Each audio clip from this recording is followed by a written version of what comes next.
नमस्कार सभी बच्चों को। Addition of matrices we have discussed earlier, but I want to just recap this.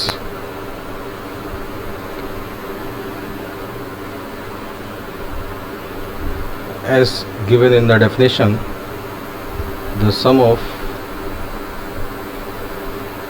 two matrices is a matrix obtained by adding the corresponding element of the given matrices. Furthermore, the two matrices have to be the same order. जैसा पहले बता चुके हैं कि corresponding element को add करना होता है। corresponding elements को ऐड करने का मतलब है कि we have to add those elements which have same address. We have to add same address elements. For example, in the matrix A, this element A11 in the first row, first column, and in matrix B, this element in the first row, first column. We will add A and B. If you want to find A plus B, then we have to add the same address element of these two matrix A and matrix B. So this element, the sum of the same address element, this element is the sum of the same address element. A11, this was the first row, first column element in the first matrix A, and B11, this is the first row, first column element of the matrix B. जब in same address वाले elements को आपने add कर दिया, इसी को आप technical term में बोलते हैं कि करस्पॉन्डिंग टर्म्स को ऐड करना। Okay,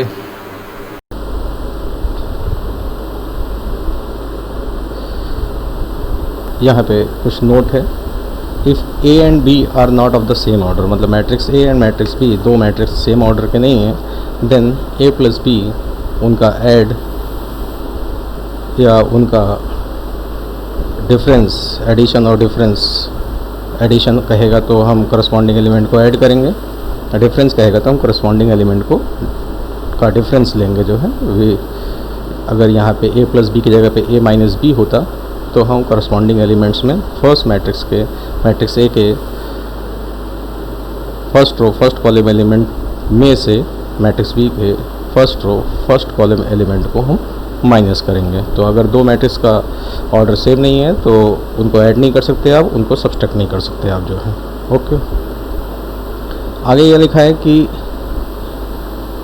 addition of matrices highlight किया है। Addition of matrices is an example of binary operations on the set of matrices of the same order. तो यहाँ पे एक नया टर्म आ गया, binary operation. Now we will discuss what is the binary operation.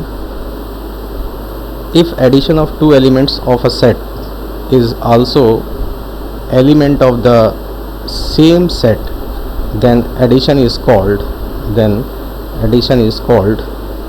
binary operation on the set. For example, जब हमने कहा कि addition of two elements of a set, तो हमने a set, जो कोई भी सेट, उस सेट की जगह सपोज हमने नेचुरल नंबर लिया। तो अगर हम नेचुरल नंबर के किसी भी दो एलिमेंट को ऐड करते हैं, दो एलिमेंट का एडिशन करते हैं, तो जो रिजल्ट आएगा that also will be natural number and belong in the set of natural number. तो we can say that here addition is a binary operation on the set of natural number. Have you understand?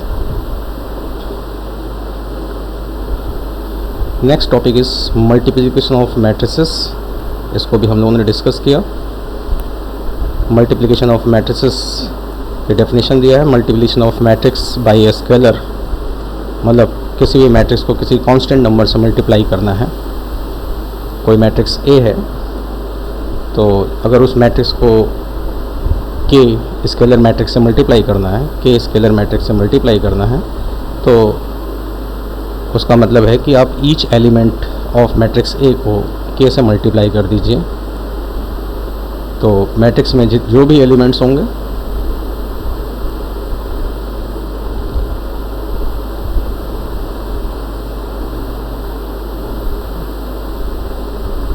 Matrix में जो भी elements होंगे उन सभी elements को आप जो है k से मल्टीप्लाई कर दीजिए। एग्जाम्पल के लिए ये दिया हुआ है मैट्रिक्स A, उसको 3 से मल्टीप्लाई किया जा रहा है, तो 3 से मल्टीप्लाई करने के ईच एलिमेंट को 3 से मल्टीप्लाई कर दिया तो आपको 3A मिल जाएगा। किसी मैट्रिक्स -A आपको फाइंड करना है, मैट्रिक्स A का -A फाइंड करना है, ज़रूरत पड़ जाती है, तो आपको मैट्रिक्स A के सभी एलिमेंट को माइनस से मल्टीप्लाई कर दीजिए। Next, properties of matrices. Properties of scalar multiplication of matrix means किसी स्केलर नंबर से, किसी कांस्टेंट नंबर से आप दो मैट्रिसेस के सम को मल्टीप्लाई कर रहे हैं, तो आप चाहें तो दोनों मैट्रिसेस को इंडिविजुअली मल्टीप्लाई करके भी ऐड कर दें तो रिज़ल्ट सेम आएगा।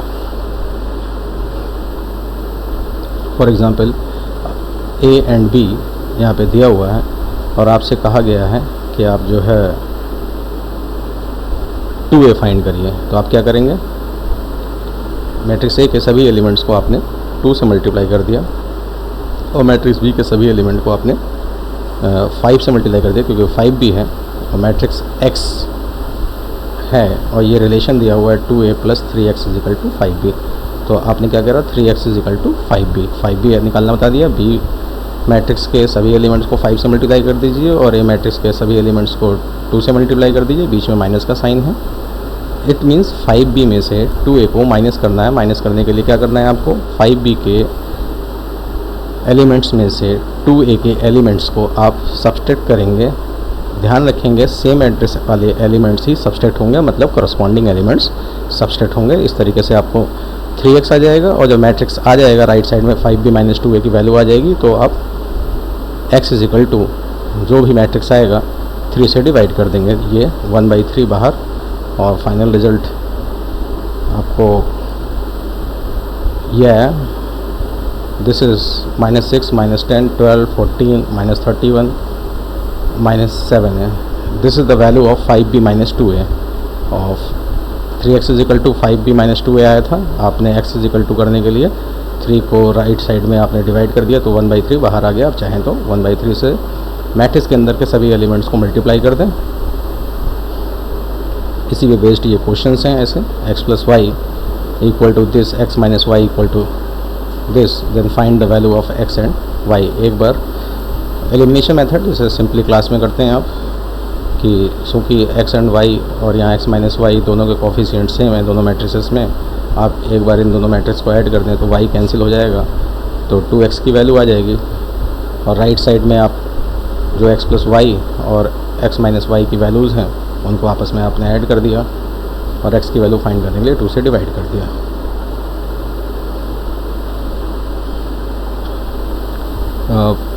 Find the value of x and y if this relation is given. First you will 2 से आप सभी इस मैट्रिक्स के सभी एलिमेंट्स को मल्टीप्लाई करें और फिर यहाँ 2x हो जाएगा, this will B 10, this will B 14, this will B 2y - 6, और प्लस में ये दिया हुआ है। आप सेम एड्रेस वाले एलिमेंट्स को नाउ ऐड कर दें, बीच में प्लस दिया हुआ है यहाँ पे, तो राइट साइड में जो चल रहा है वैसे ही चलने दीजिए उसको जो है। जब आप सेम एड्रेस वाले एलिमेंट्स को आप ऐड करेंगे तो this will B 2x + 3, 10 - 4, 14 + 1, 2y - 6 + 2, this और इक्वल टू में जो राइट साइड में मैट्रिक्स है, अब बीच में इक्वल का साइन है, लेफ़्ट और राइट साइड के दो मैट्रिक्स के बीच में इक्वल साइन है, मतलब दोनों मैट्रिक्स इक्वल हैं। और अब सेम एड्रेस वाले एलिमेंट्स को आप इक्वेट कर दीजिए, मतलब करस्पॉन्डिंग एलिमेंट्स को आप इक्वेट कर दीजिए, तो 2x + 3 = 7, दिस रिलेशन। ऐसे अदर रिलेशंस आएंगे और इनको सिंप्लीफाई कर लीजिए।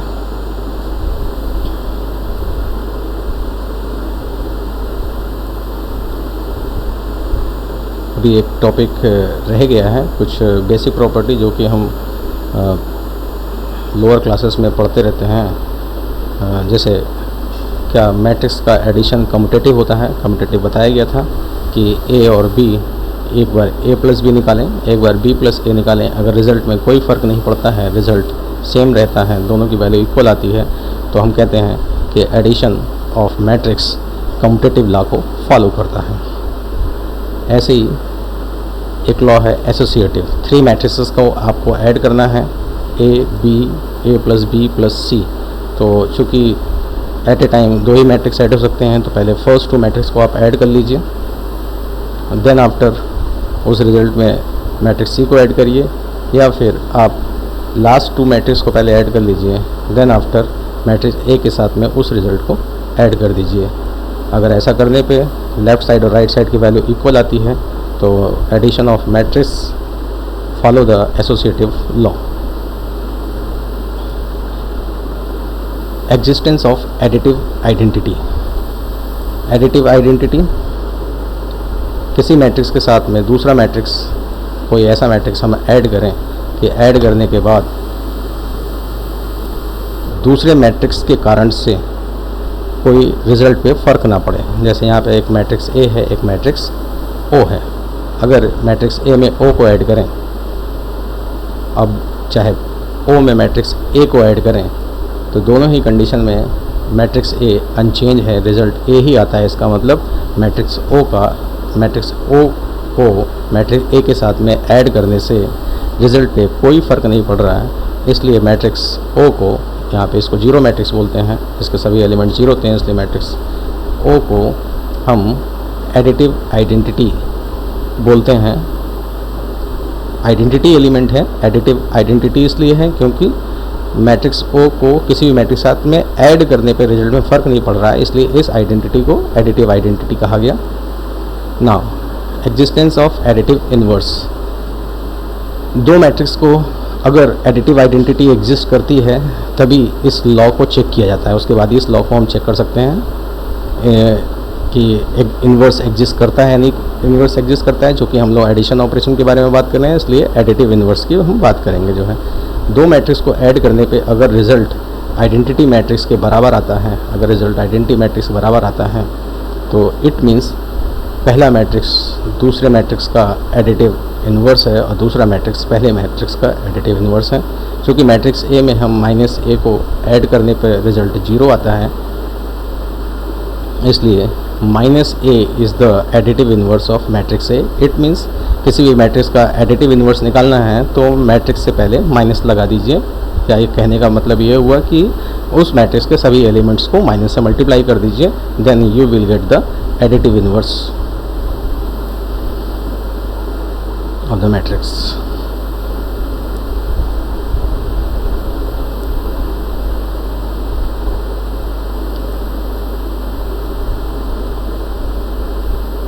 Next topic, product of 2 matrices। 2 matrix का मल्टीप्लिकेशन a एंड b को मल्टीप्लाई कर रहे हैं। a and b is defined if the number of column of matrix A is equal to the number of rows of matrix B। Matrix A में अगर हम A into B find कर रहे हैं तो मैट्रिक्स A में number of columns जितने हैं उतना ही मैट्रिक्स B में नंबर ऑफ रोज़ होने चाहिए, उतने ही मैट्रिक्स बी में नंबर ऑफ रोज़ होने चाहिए। दूसरा मतलब ये, इसका कहने का मतलब ये है कि number of elements in the row of pre matrix. जब एक रोज बी फाइंड करते हैं तो मैट्रिक्स ए को प्री मैट्रिक्स कहा जाता है, मैट्रिक्स बी को पोस्ट मैट्रिक्स कहा जाता है। जब एक क्रॉस बी फाइंड करते हैं आप तो दिस मैट्रिक्स ए चूँकि पहले आया है, this is the pre matrix, और ये मैट्रिक्स बाद में आया है, इसलिए this is the post matrix. Pre matrix के ईच रो में जितने एलिमेंट्स हैं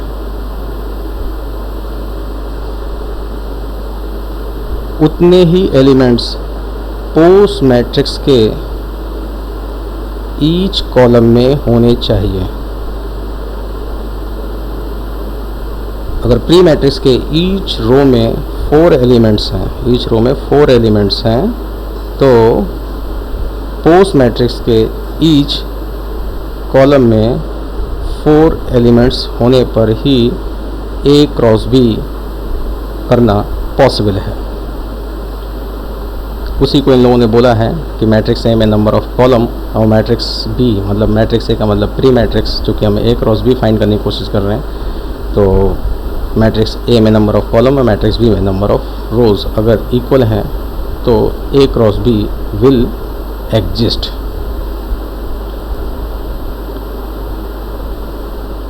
अब ये मल्टीप्लिकेशन करना कैसे है? सपोज़ यहाँ पे हमारे पास this is the matrix C and this is the matrix D. हमें सी क्रॉस डी फाइंड करना है, सी क्रॉस डी फाइंड करना है।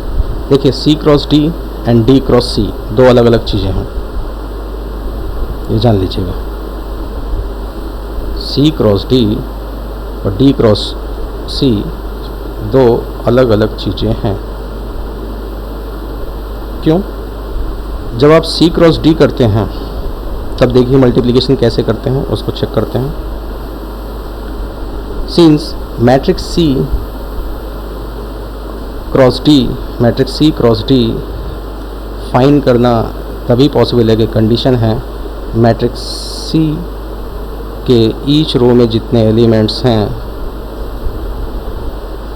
मैट्रिक्स डी के ईच कॉलम में उतने ही एलिमेंट्स होने चाहिए।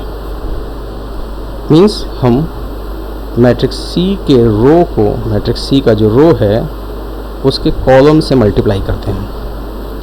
मल्टीप्लाई करते समय क्या ध्यान रखते हैं हम? मैट्रिक्स सी का जो रो में फर्स्ट एलिमेंट है, मैट्रिक्स डी के कॉलम का जो फर्स्ट एलिमेंट है, उन दोनों को मल्टीप्लाई कर देते हैं। सिमिलरली सेकंड एलिमेंट को सेकंड एलिमेंट के साथ, थर्ड एलिमेंट को थर्ड एलिमेंट के साथ मल्टीप्लाई कर देते हैं और जो रिजल्ट्स आते हैं उनको भी बाद में हम ऐड कर लेते हैं, सम कर देते हैं। इस तरीके से सी क्रॉस डी मैट्रिक्स का पहला एलिमेंट मिलता है। यहाँ पे देखिए कि this is first row of matrix C and this is first column of matrix D. इन दोनों को मल्टीप्लाई किया हमने, 1 को 2 के साथ किया, -1 को -1 के साथ किया एंड 2 को 5 के साथ किया, और जो रिज़ल्ट आया, जो प्रोडक्ट्स आए, उन प्रोडक्ट्स को जब आपस में ऐड किया तो this become A11 of the C D. C cross D का पहला एलिमेंट बन गया A11। सिमिलरली आपने मैट्रिक्स सी के, मैट्रिक्स जो सी है उसके फर्स्ट रो को आपने मैट्रिक्स डी के सेकंड कॉलम से आपने मल्टीप्लाई किया, और मल्टीप्लाई करने के बाद जो रिज़ल्ट आया that will be called A12 of C cross D। A12 means this element is A12 of C cross D। क्यों? क्योंकि आपने यहाँ पे मैट्रिक्स A के R1 को और मैट्रिक्स C के फर्स्ट रो को और मैट्रिक्स D के सेकंड कॉलम को आपस में मल्टीप्लाई किया। That's why you will get A12 of the C cross D। Similarly matrix C से आप R2 लेते हैं और मैट्रिक्स D से आप C1 लेते हैं तो you will gate A21 of the C cross D।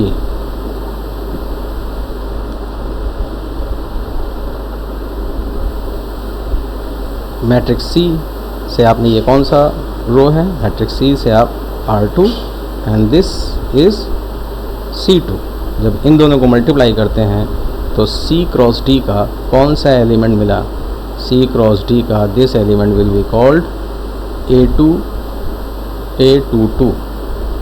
This element A22। क्यों? क्योंकि आपने C क्रॉस D में C मैट्रिक्स से रो 2 ले रखा है, रोज नंबर 2 लिया है, और D मैट्रिक्स से कॉलम नंबर 2 को आपस में मल्टीप्लाई किया, और then you will get A22।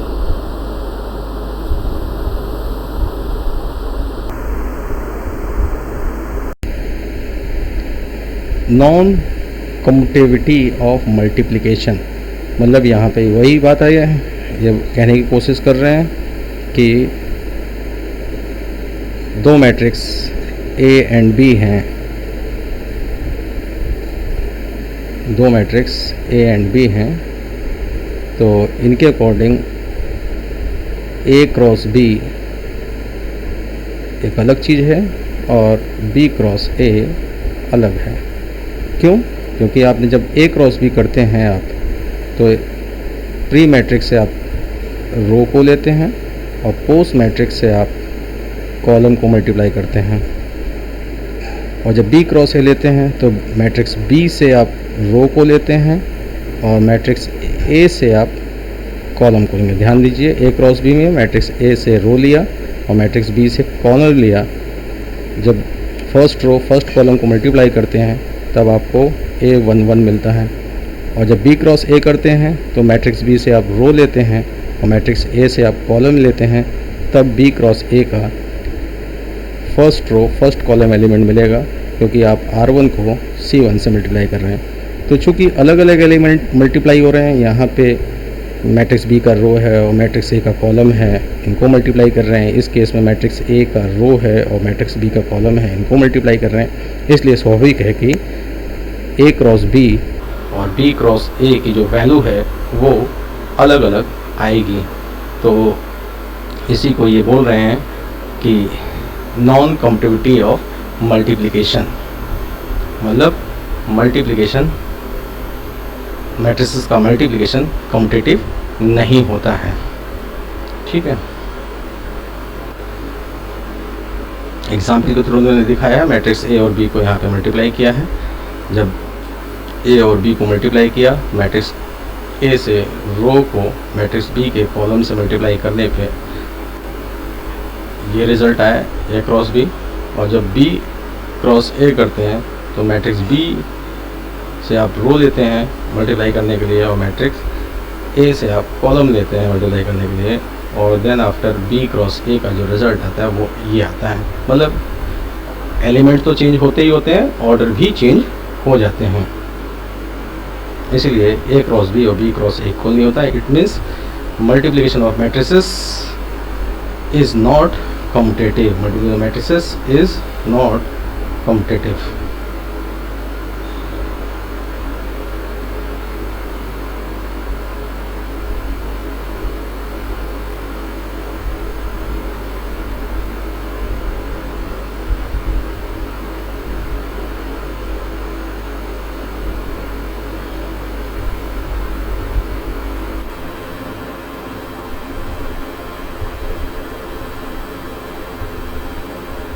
Here, पहले नोट में भी लिख दिया इन्होंने A B and B A not equal. यहाँ पे हम देख रहे हैं कि ए एंड बी को मल्टीप्लाई किया तो A cross B and B cross A इस बार इक्वल आ गया, इस बार इक्वल आ गया। तो यहाँ पे इन्होंने बोला है कि multiplication of diagonal matrices of same order will be competitive. अगर matrix A is a diagonal element, matrix B is a diagonal elements, अगर दोनों सेम ऑर्डर के दोनों ही डायगोनल एलिमेंट्स स्क्वायर होते हैं, ए और बी दोनों स्क्वायर मैट्रिसेस हैं, डायगोनल मैट्रिसेस हैं और दोनों का ऑर्डर सेम है, तब ए क्रॉस बी और बी क्रॉस ए इक्वल आ जाता है। अब सोचने वाली बात है कि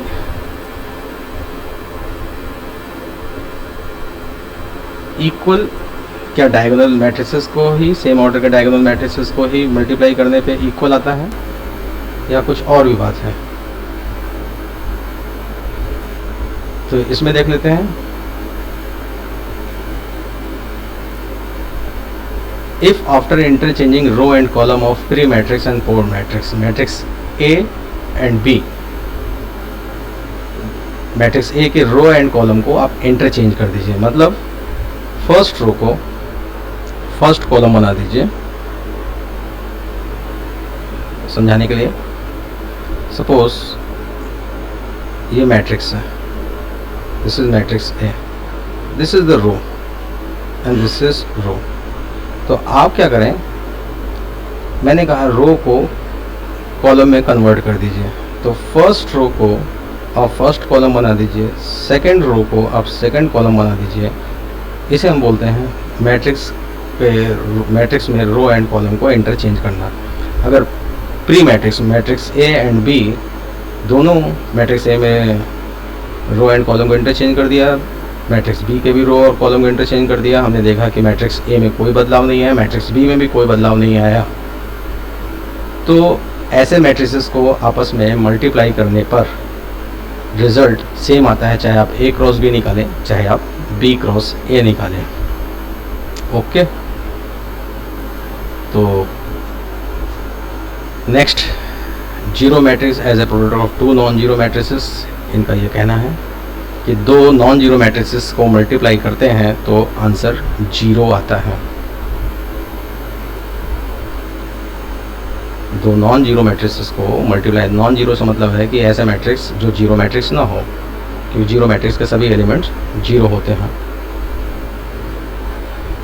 तो जब टू नॉन जीरो मैट्रिसेस को मल्टीप्लाई करते हैं तो कभी कभी रिजल्ट जीरो आ जाता है। तो दो मैट्रिक्स का प्रोडक्ट जीरो मैट्रिक्स है, तो इसका अभिप्राय ये नहीं है कि आइदर मैट्रिक्स ए और मैट्रिक्स बी दो में से कम कोई एक तो जीरो होगा। यहाँ पे एक एग्जांपल लिया है, मैट्रिक्स ए और बी दोनों ही जीरो मैट्रिक्स नहीं है, मतलब कि ए क्रॉस बी निकाला तो जीरो मैट्रिक्स आया। तो हम कह सकते हैं कि in case of the product of two matrices, अगर दो मैट्रिक्स का रिजल्ट जीरो मैट्रिक्स है तो there will be three cases. Case number 1 में भी matrix A zero, case number 2 matrix B में भी जीरो, और केस नंबर 3 ये भी हो सकता है कि नो वन बी जीरो, कि कोई भी मैट्रिक्स जीरो नहीं है।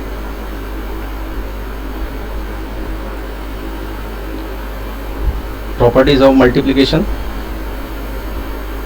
मल्टीप्लिकेशन मैट्रिसेस का मल्टीप्लिकेशन एसोसिएटिव लॉ को फॉलो करता है।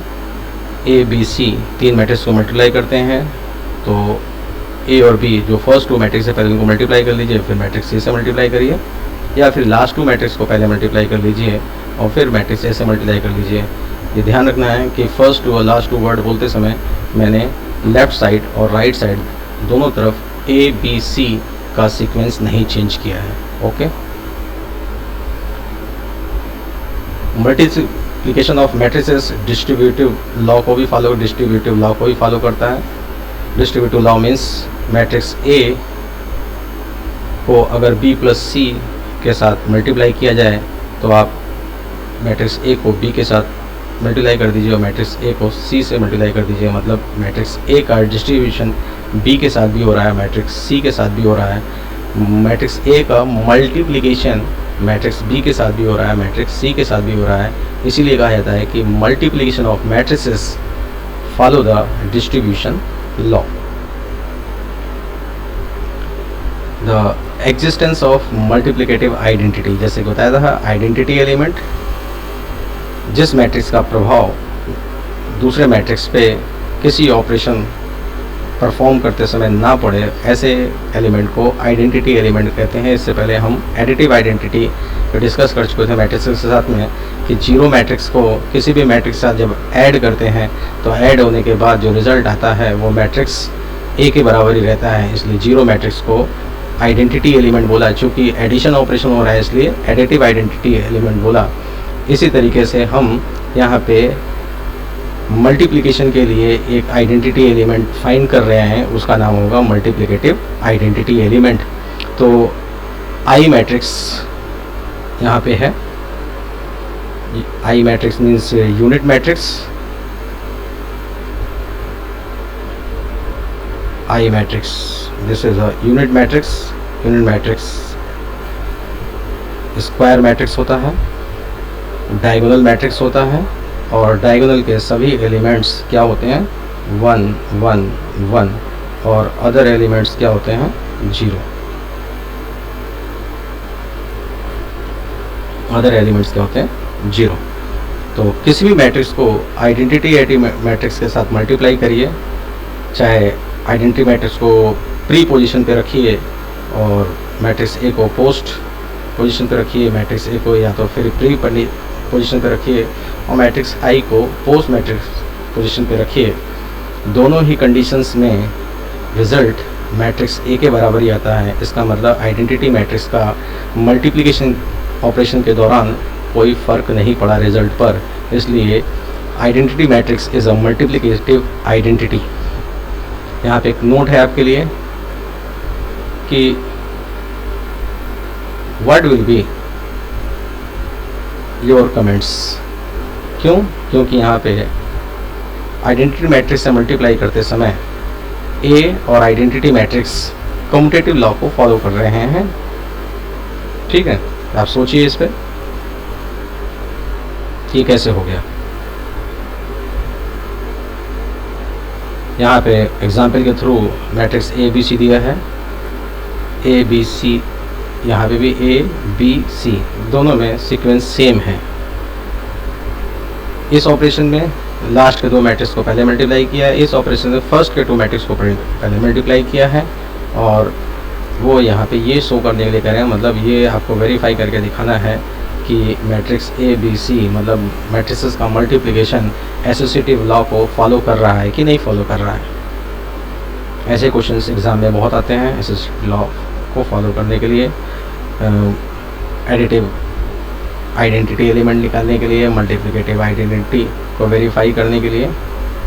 और एक सबसे important question, this is the most important question. क्यों? क्योंकि यहाँ पे मैट्रिक्स ए गिवन होगा और आपको शो करना होगा, ऐसा कुछ शो करने के लिए कहा जाएगा। मतलब आपको ए क्यू निकालना है। ए क्यू निकालने के लिए आप सबसे पहले ए स्क्वायर निकालेंगे। आप ए स्क्वायर, ए क्यू को अगर हम ब्रेक करें तो this will be A into A, इस तरीके से आया। तो ये जो फर्स्ट दो मैट्रिक्स हैं, दिस बिकम ए स्क्वायर। तो पहले आप फर्स्ट टू मैट्रिक्स को मल्टीप्लाई करिए, ए स्क्वायर निकालिए। This is pre matrix and this is post matrix. Pre matrix post matrix दो के दोनों ही मैट्रिक्स ए हैं, और जो मल्टीप्लिकेशन का रूल है, प्री मैट्रिक्स से रो को लीजिए, पोस्ट मैट्रिक्स के फर्स्ट कॉलम को लीजिए, आपको A11 मिल जाएगा। और सिमिलरली फर्स्ट रो को लेंगे, पोस्ट मैट्रिक्स से सेकंड कॉलम को लेंगे, तो आपको A12 मिल जाएगा। मल्टीप्लिकेशन के रूल को फॉलो करिए और आप ए स्क्वायर फाइंड करिए। ए स्क्वायर फाइंड होने के बाद ये this is the A square, A into A square. यहाँ पे एक नोट है आपके लिए। नोट ये है कि ए इंटू ए स्क्वायर या ए स्क्वायर इंटू ए दोनों की वैल्यू ए क्यू के बराबर है। ऐसा इसलिए क्योंकि अभी आपने डिस्कस किया ए क्यू मीन्स ए इंटू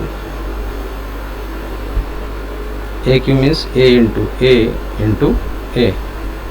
तो यहाँ पे मैंने फर्स्ट टू मैट्रिक्स को मल्टीप्लाई कर लिया, यहाँ पे मैं लास्ट टू मैट्रिक्स को मल्टीप्लाई कर लूँ तो this will be A into A square. Associative rule को फॉलो कर रहा है, इसलिए आप ए इंटू ए स्क्वायर भी करेंगे तो भी वो ए क्यू के बराबर ही आएगा। तो दिस इज़ ए क्यू। फिर आगे लिखा है 23A। मैट्रिक्स ए को आपने 23 से मल्टीप्लाई कर दिया, -23 से मल्टीप्लाई कर दीजिए तो यहाँ पे प्लस आ जाएगा। -40 से आई को मल्टीप्लाई कर दीजिए तो यहाँ पे प्लस आ गया। ये एलिमेंट्स हो गए। नाउ सेम एड्रेस वाले एलिमेंट्स के बीच में आप ऑपरेशन परफॉर्म कर दीजिए, मतलब करस्पॉन्डिंग एलिमेंट्स के बीच में ऑपरेशन परफॉर्म कर दीजिए। This is A11, this is A11, this is A1। तीनों एलिमेंट्स सेम एड्रेस वाले एलिमेंट्स हैं, इनके बीच में ऑपरेशन किया आपने। दिस इज़ 63 प्लस -23 प्लस -40, इसको आपने परफॉर्म किया तो जो रिजल्ट आया this is a 0। Resultant matrix का A11 मिल जाएगा। Now exercise, we will discuss this exercise in next video. Okay, thank you.